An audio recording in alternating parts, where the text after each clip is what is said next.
Hello everyone, myself Bismi Vicharian, Assistant Professor at Suresh Gyan Vihar University. Today I am going to discuss about the introduction of the coagulants and the examples of the coagulants, mainly the menadione and the acetomenadione. Okay, so only two drugs are there in the coagulants category. So we will complete today this coagulants part. Learning objective of this topic. This lesson will help the students to understand the mechanism of action, uses of the coagulant agents, mainly the menadione and the acetomenadione. Okay, and the learning outcomes after this lesson, students will be able to describe the SAR, mechanism of action, and the uses of the coagulants, menadione and the acetomenadione. So first we have to know what is coagulation. Okay, so coagulation in the physiology, the process by which a blood clot is formed. Okay, so coagulation is the process by which the blood clot is formed. Okay, blood clot is formed. The formation of the blood clot is known as coagulation. The formation of the clot is often referred to as secondary hemostasis. Okay, the formation of a clot is often referred to as secondary hemostasis because it forms the second stage in the process of arresting the loss of blood from a ruptured vessel. Okay, so this coagulation process, it forms the second stage in the process of this coagulation arrest the loss of the blood from the ruptured vessels. Okay, if the ruptured vessels doesn't clot, okay, the blood doesn't clot, what happens? Loss of blood will be lots of blood will be lost, okay, from the body. So what happens? So that is the hemorrhage will be happen. Okay, when the blood doesn't clot properly or at the correct time, hemorrhage will be caused. So the coagulation in the physiology, the process by which blood clot is formed. Okay, the process by which blood clot is formed is known as the coagulation. And this blood clot formation is necessary. If the blood doesn't clot, the hemorrhage will be caused. Okay, the formation of the clot is often referred to as secondary hemostasis. Okay, so the formation of the clot is referred to as secondary hemostasis because it formed the second stage in the process. Okay, it forms the second stage in the process of arresting the loss of the blood from the ruptured vessel. Okay, so it forms the second stage in the process of arresting the loss of blood from the ruptured vessel.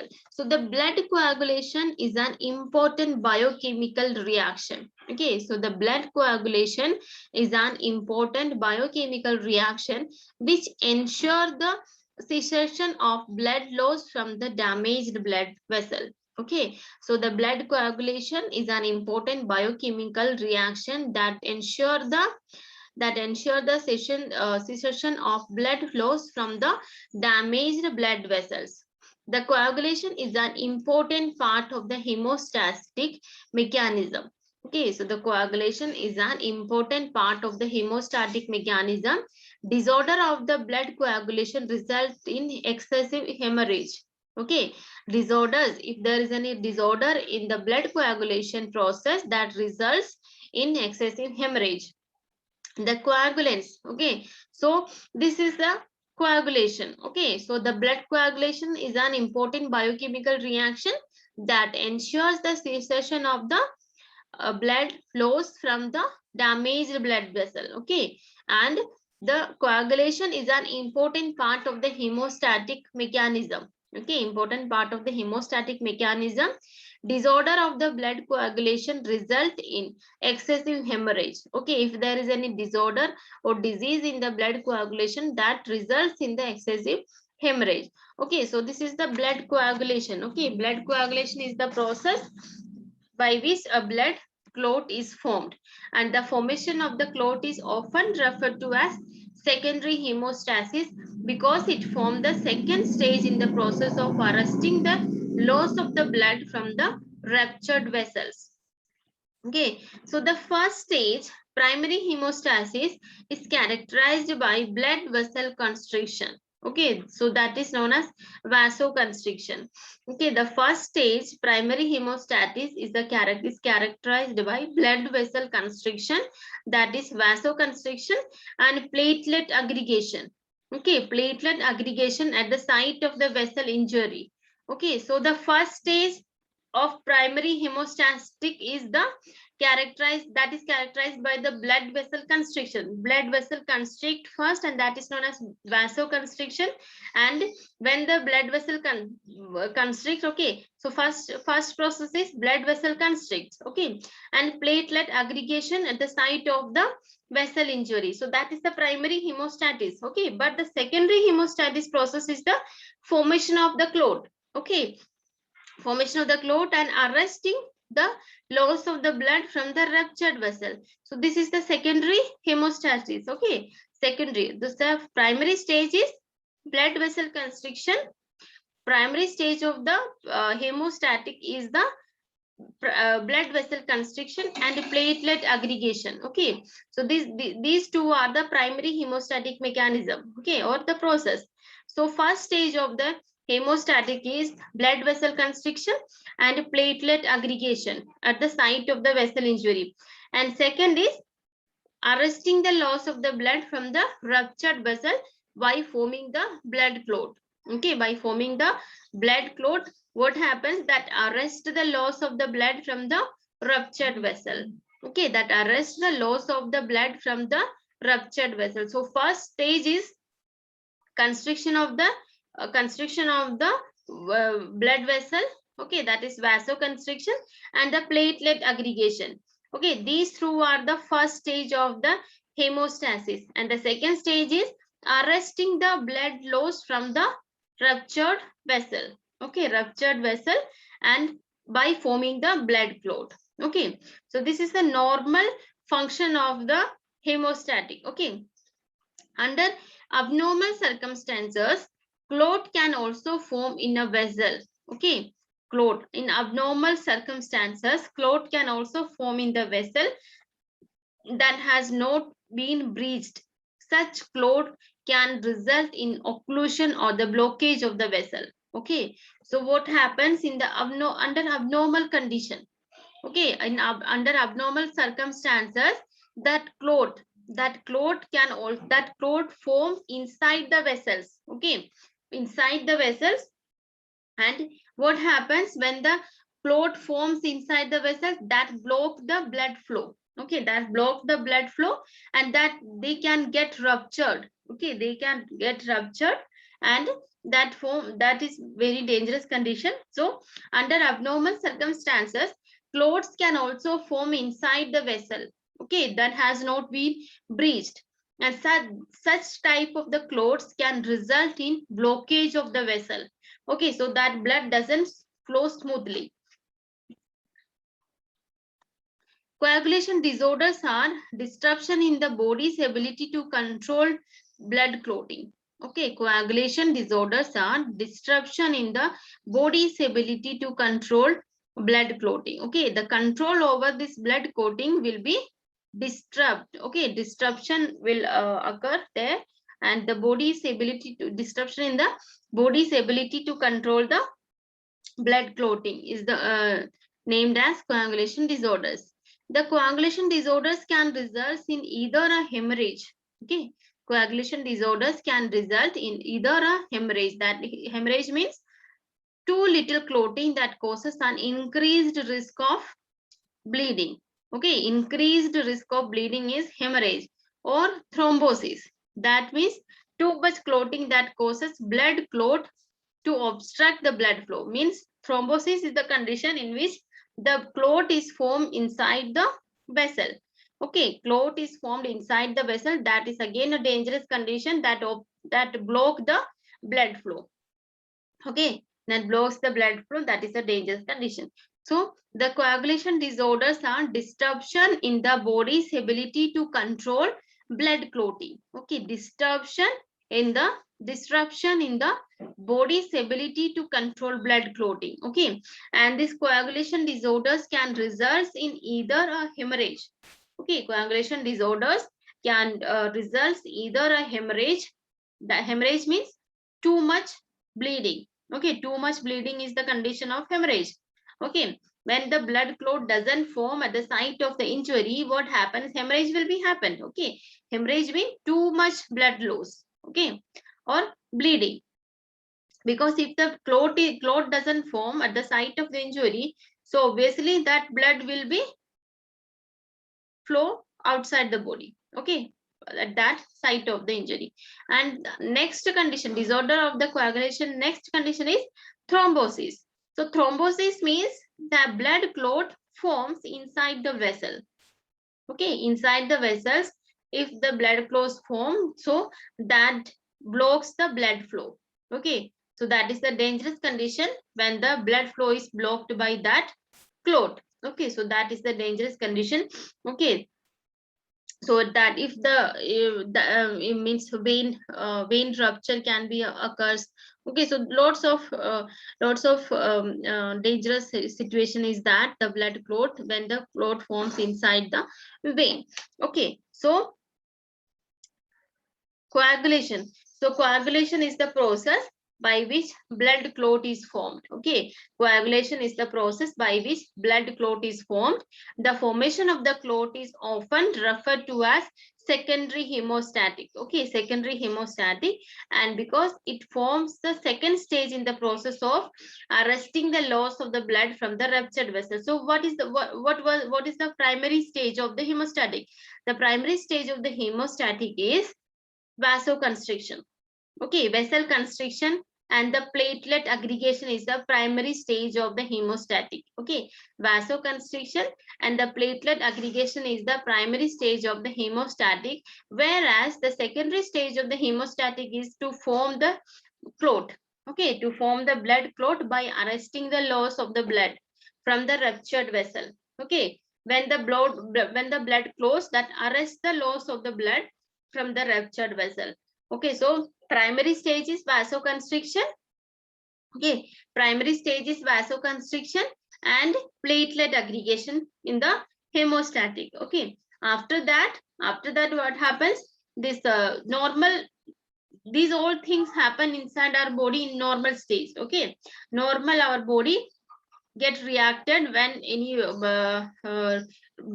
vessel is ruptured, or when we get any injury. Okay, so these all things happens inside our body without anybody's help. Okay, our body itself get treat that. Okay, so this is the normal physiology of our body. So the coagulation is the normal physiology or the important biochemical reaction inside our body. Okay, so the process by which a blood clot is formed, that is known as coagulation. The process by which the blood clot is formed is known as coagulation. And the formation of the clot is often referred to as secondary hemostatic. So what is the first stage of the hemostatic? The vasoconstriction and the platelet aggregation. Vasoconstriction, the platelet aggregation is the first stage of the hemostatic, and the second stage of the hemostatic is the formation of the clot. Formation of the clot at the injury site. Okay, injury site. So what is the second stage? Formation of the clot by arresting the loss of the blood from a ruptured vessel. By arresting the loss of the blood from the ruptured vessel. The first stage, primary hemostatic, is the characterized by blood vessel constriction, that is vasoconstriction, and platelet aggregation at the site of the vessel injury. Okay, under abnormal circumstances, clot can also form in a vessel. Okay, under abnormal circumstances, there are chances to form the clots inside the blood. Okay, and that is known as thrombosis. Okay, that is known as thrombosis.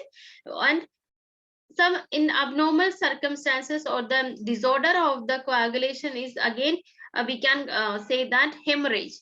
Hemorrhage means loss of blood loss. Lots of blood loss is hemorrhage, or we can say bleeding. Lots of bleeding is hemorrhage, and the thrombosis is the condition whereas the clot is formed inside the vessel. Okay, and that leads very dangerous situation.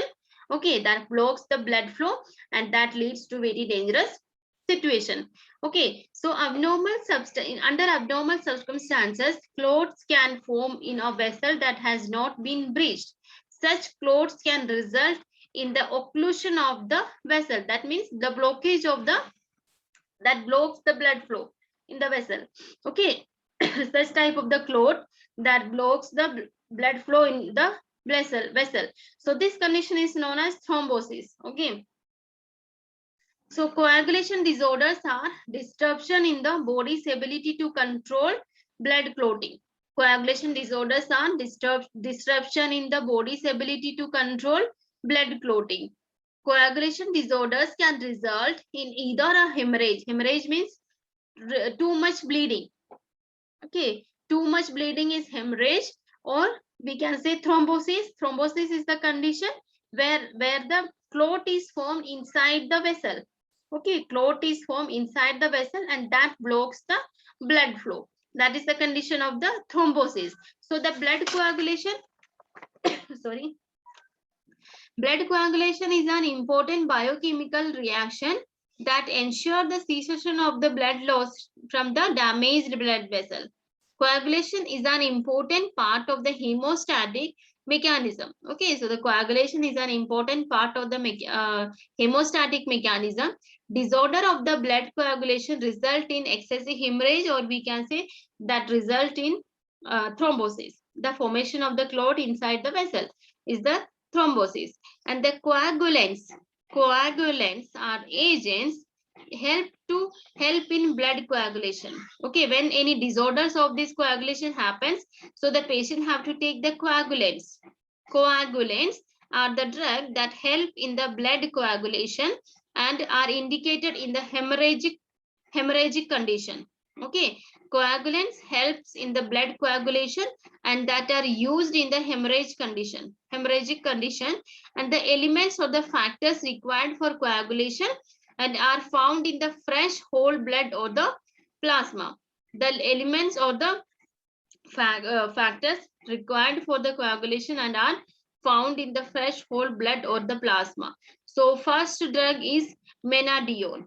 Okay, menadione is an example of vitamin K. Means menadione is an example of coagulants. Okay, and menadione's another name is vitamin K3. Okay, vitamin K3 is normally present inside our body for clotting the blood.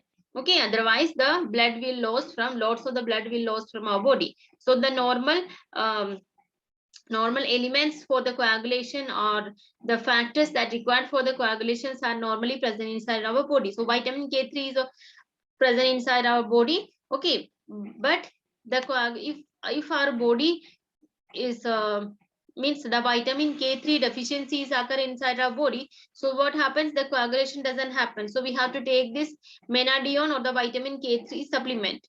Okay, so let's see the first drug, menadione.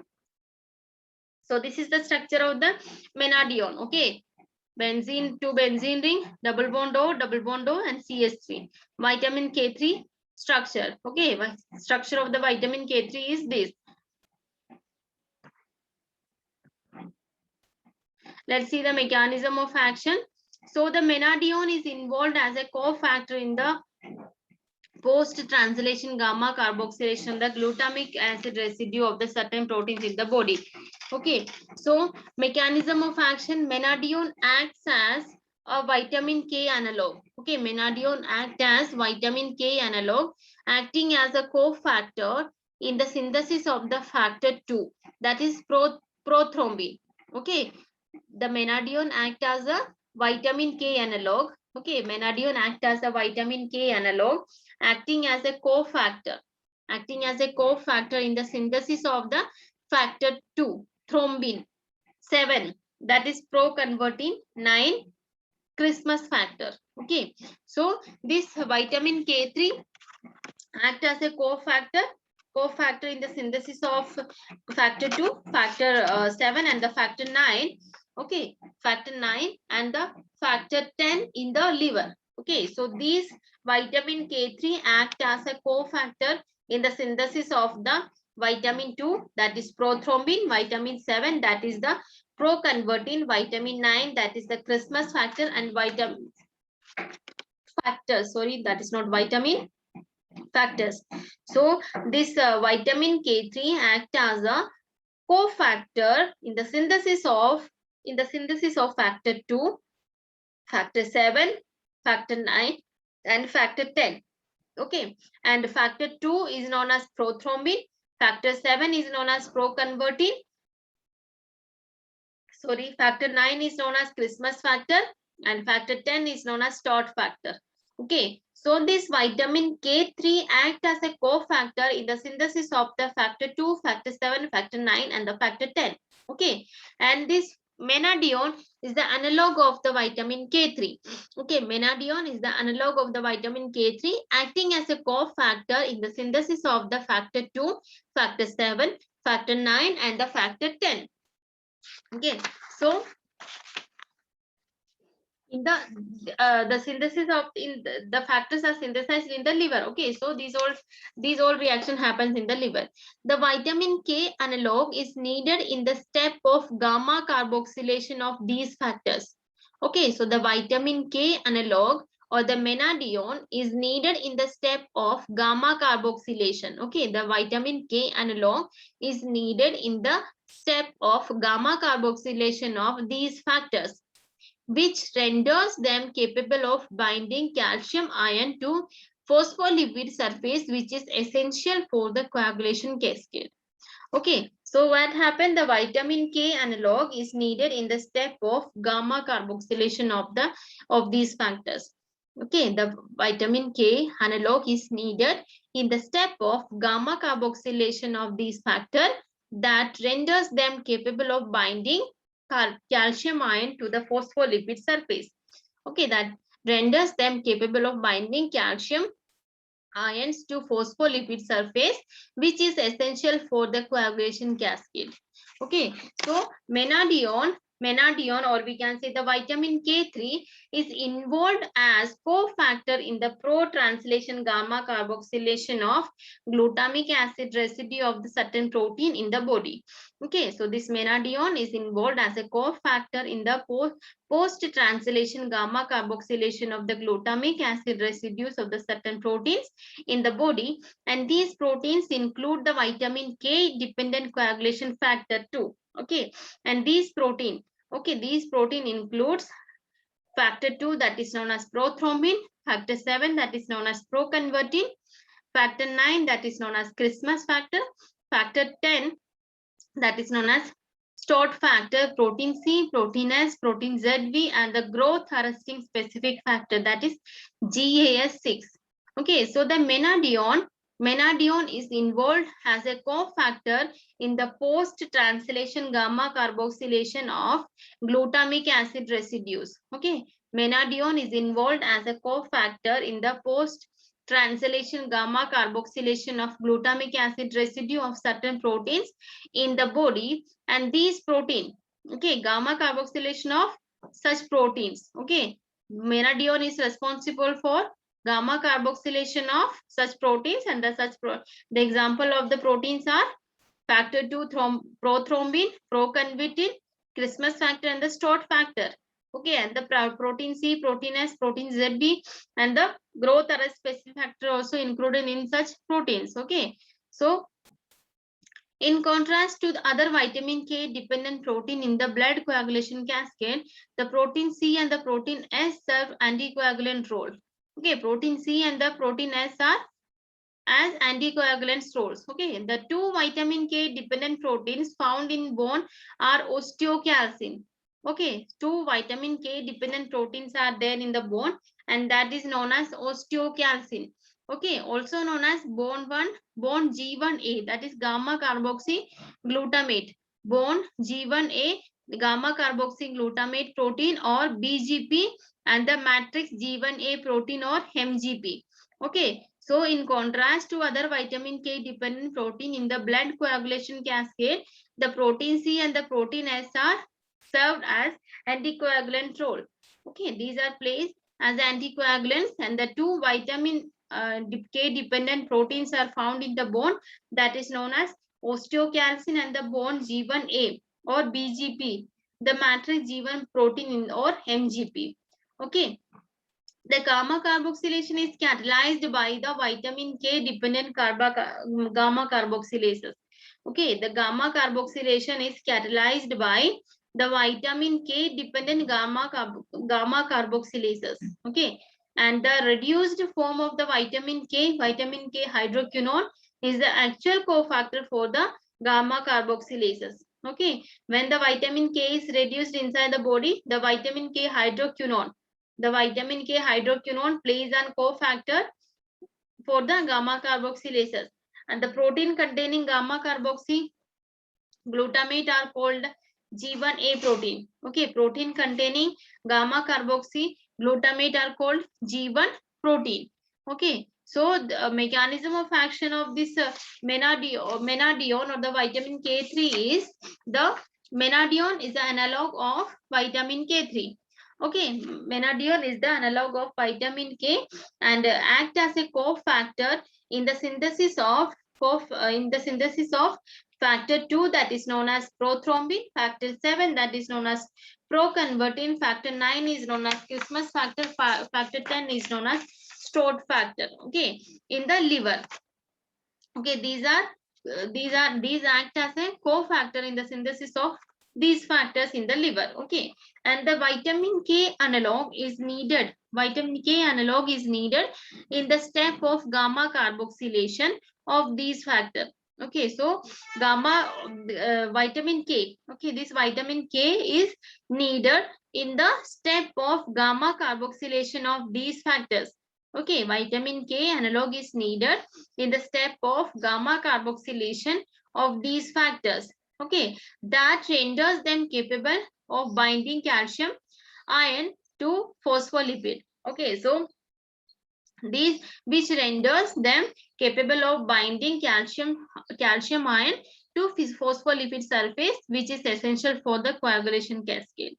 Okay, so the menadione is involved as a cofactor in the post-translation gamma carboxylation of glutamic acid residues of certain proteins in the body. These proteins include the vitamin K dependent coagulation factor prothrombin, factor 2 prothrombin, factor 7 proconvertin, factor 9 Christmas factor, factor 10 stored factor, protein C, protein S, protein ZV, and a growth arresting specific factor, that is GAS6.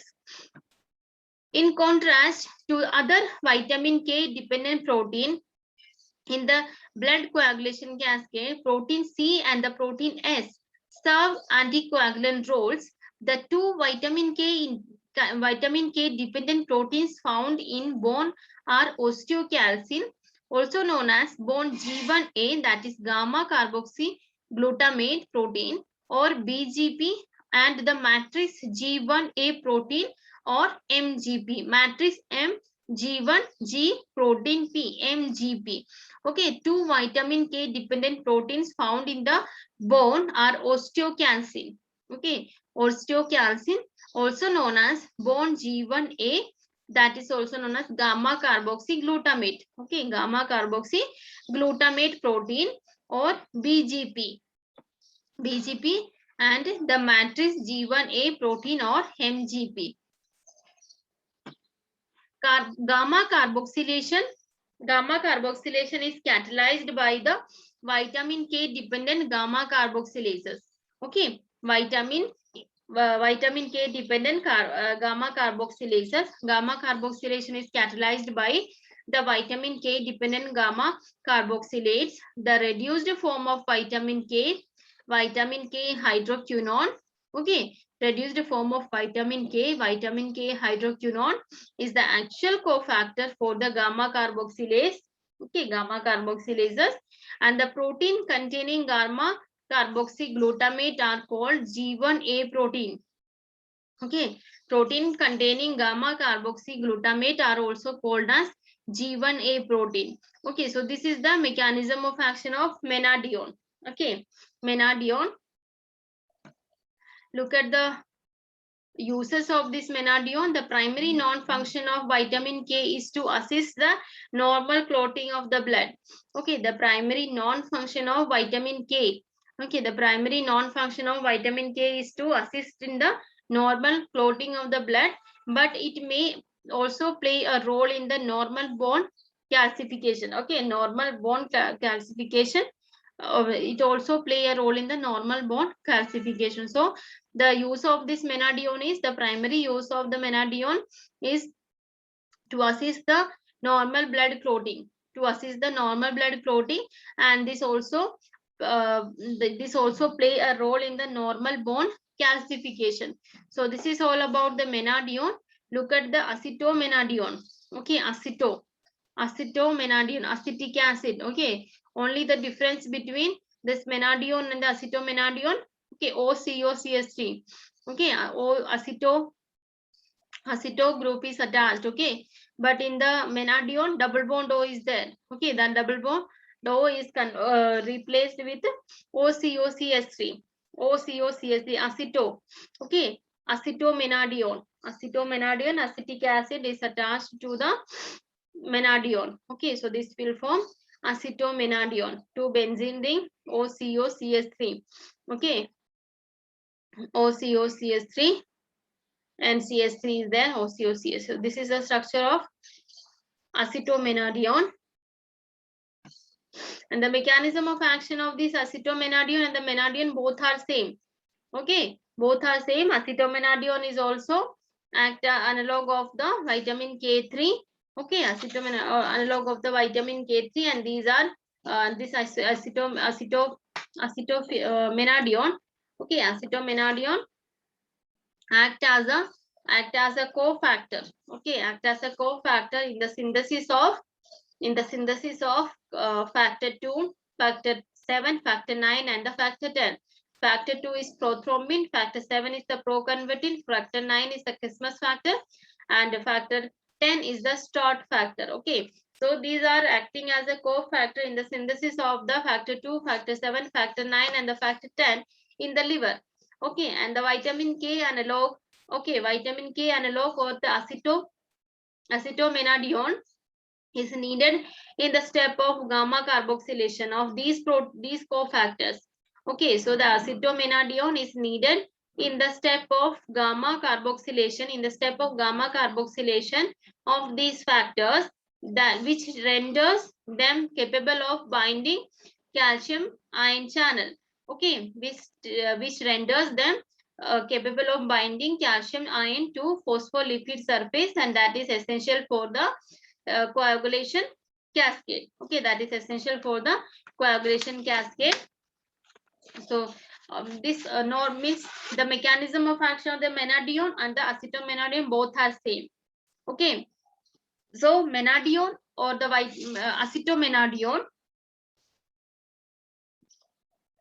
acetomenadione is involved as a cofactor in the post-translation gamma carboxylation of glutamic acid residue. Okay, glutamic acid residue of certain proteins in the body, and these proteins include the vitamin K dependent coagulation factor 2, that is prothrombin, factor 7, that is proconvertin, factor 9, that is Christmas factor, factor 10, that is START factor, protein C, protein S, protein ZB, and the growth arresting specific factors. Okay, same likewise menadione. In contrast to other vitamin K dependent protein in the blood coagulation cascade, protein C and the protein S serve anticoagulant roles. Okay, in contrast to other vitamin K dependent protein in the blood coagulation cascade, protein C and protein S serve anticoagulant roles. The two vitamin K dependent proteins found in the bone are osteocalcin. Okay, so in the bone there are two vitamin K dependent proteins are there. First one is osteocalcin, that is known as bone G1A gamma carboxy glutamate protein or BGP. Okay, bone G1A protein, that is BGP, and second one is the matrix G1A protein, that is known as MGP. So the MGP and the BGPs are two vitamin K dependent proteins that are present in the bone. Okay, so the two vitamin K dependent proteins found in the bone are known as osteocalcin. Okay, that are osteocalcin, and their name is BGP. So their names are BGP and the MGP. BGP means bond G1A protein. Bond G1A protein. MGP means matrix G1A protein. So bond G1A protein and the matrix G1A protein both are present in, both are vitamin K dependent protein that is present in the bone. Okay, that is present in the bone. So two vitamin K dependent proteins are present in the bone, that are BGP and the MGP. BGP is bond G1 protein and MGP is matrix G1A protein. Gamma carboxylation is catalyzed. Okay, gamma carboxylation is catalyzed by the vitamin K dependent gamma carboxylases. Okay, gamma carboxylation is catalyzed by the vitamin K dependent gamma carboxylases and the reduced form of vitamin K. Vitamin K, if the vitamin K is reduced, so vitamin K hydroquinone. Vitamin K hydroquinone is the actual cofactor for the gamma carboxylases. Okay, so the gamma carboxylation is catalyzed by the vitamin K dependent gamma carboxylases. Okay, gamma carboxylation of these factors, by factor 2, factor 7, factor 9 and the factor 10. These factors, these factors, gamma carboxylation is catalyzed by vitamin K dependent gamma carboxylases. Okay, and if the vitamin K is reduced, the vitamin K hydroquinone is the actual cofactor for the gamma carboxylases. Okay, if the vitamin K reduced, normal vitamin K is reduced, at that time vitamin K hydroquinone is the actual cofactor for the gamma carboxylases. Okay, and the protein containing gamma carboxyglutamate are called G1A protein. Protein containing gamma carboxyglutamate. Protein containing gamma carboxyglutamate is known as G1A protein. Two type of protein. Okay, two vitamin K dependent proteins are present in the bone, that is BGP and the MGP. BGP is bone G1A protein. MGP is matrix G1A protein. Okay, so these two proteins are vitamin K dependent proteins that they are present in the bone. Okay, they are present in the bone, and the protein containing gamma carboxyglutamate. Okay, the protein containing gamma carboxyglutamate is known as G1A protein. Okay, G1A protein is protein containing gamma carboxyglutamate. Okay, protein containing gamma carboxyglutamate is G1A protein. Let's see the uses of acetomenadione. So the acetomenadione is used for treating hemorrhagic condition in the infants. Okay, so in the infants, if there is any hemorrhagic condition, so at that time this acetomenadione is given. Used as antidote for coumarin anticoagulant. Okay, so in our next class we will see the what are the anticoagulants. So this acetomenadione is used antidote for coumarin anticoagulant. Okay, antidote of this anticoagulant. Okay, so this is all about menadione and the acetomenadione. So you have to remember that there are coagulants and anticoagulants. Okay, coagulants are those drugs that promote the coagulation. Okay, that promote the coagulation. Coagulation means clot formation.